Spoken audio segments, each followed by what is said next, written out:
ini sebenarnya kalau dibandingkan dengan tenaga honorer lainnya itu pasti sedikit muncul rasa iri karena merasa dianaktirikan pastinya ya, karena kalau teman-teman Bapak Ibu guru sekalian itu sudah diberikan kemudahan-kemudahan dalam proses pengangkatan dari honorer ke P3K, sedangkan untuk tenaga honorer lainnya belum jelas, juknisnya pun belum ada, Permenpan RB-nya pun belum ada, padahal mereka juga sama-sama mengabdi. Assalamualaikum warahmatullahi wabarakatuh, teman-teman, selamat malam.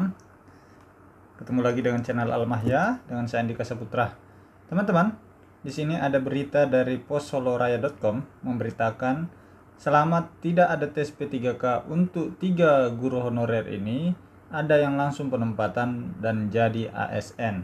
Ya, teman-teman. Kita lihat beritanya ya. Bagi kamu yang belum subscribe, silahkan subscribe dulu ya, teman-teman. Nah, di sini guru non ASN.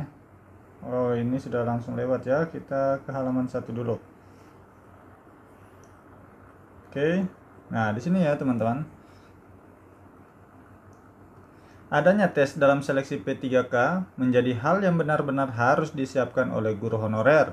Pasalnya, tidak sedikit honorer yang gugur dalam tes pada seleksi P3K sebelumnya sehingga perlu mengulang seleksi di tahun depan. Di samping itu, ada kabar baik yang mesti diketahui oleh guru honorer sebelum ikut seleksi P3K 2022 pada bulan September mendatang. Ini sudah bulan September ya. Jika pelamar biasa perlu mengikuti tes untuk seleksi, ada guru kategori prioritas yang tidak harus mengikuti tes pada P3K, bahkan ada yang langsung penempatan jadi ASN. Ya, ini karena mereka telah keluar juknisnya ya, yaitu Kemenpan RB yang terkait dengan pengadaan P3K guru JF. Pengadaan P3K JF guru ya, jabatan fungsional guru itu sudah keluar. Jadi sudah jelas di situ ada kategori prioritas 1, 2 dan 3 ya. Ini kita lanjut dulu beritanya. Perlu diketahui, kategori pelamar dalam seleksi P3K dibagi menjadi 4 golongan. Prioritas 1, prioritas 2, prioritas 3, dan pelamar umum atau prioritas 4. Ya. Lantas, golongan pelamar mana yang bisa ikut seleksi tanpa perlu tes? Berdasarkan Permenpan RB nomor 20 tahun 2022, berikut ini penjelasan masing-masing kategori pelamar. Ya. Pelamar prioritas 1, ini sudah berulang-ulang ya, tapi tidak apa-apa kita bahas. Masih ada juga yang bertanya ya, ternyata guru honorer atau non-ASN yang masuk kategori ini adalah guru THK 2, guru negeri, dan guru swasta yang lulus passing grade pada 2021 namun belum mendapat formasi. Jadi yang sudah lulus di tahun 2021 tapi belum dapat formasi di tahun ini langsung terangkat menjadi ASN, penempatan dan langsung terangkat jadi ASN ya. Itu.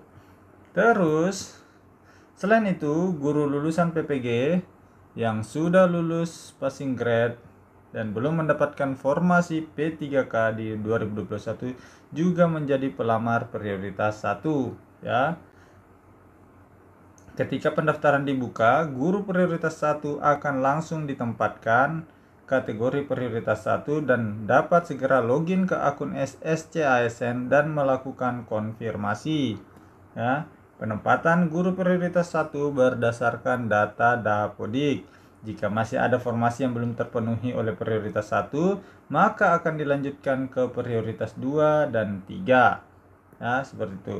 Yang kedua, pelamar prioritas 2, yaitu kategori guru yang masuk pelamar prioritas 2 adalah guru THK 2 yang belum ikut seleksi P3K 2021 dan guru THK 2 yang belum lulus passing grade pada 2021 ya. Jadi THK 2 yang baik itu sudah ikut seleksi maupun yang belum ikut seleksi di tahun 2021 yang tidak lulus passing grade di 2021 itu masuk pelamar prioritas 2.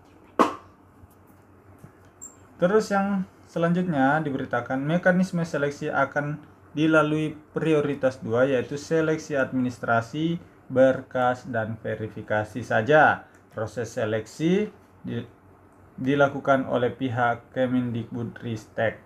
Ya, jadi cuman ada verifikasi administrasi saja dan verifikasi, tidak ada lagi proses tes CAT, kompetensi teknis, manajerial, sosiokultural, dan wawancara.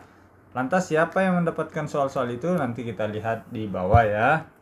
Selanjutnya, pelamar prioritas 3 untuk kategori ini diisi oleh guru non-ASN negeri yang belum ikut seleksi P3K 2021 dan telah terdaftar di Dapodik lebih dari 3 tahun.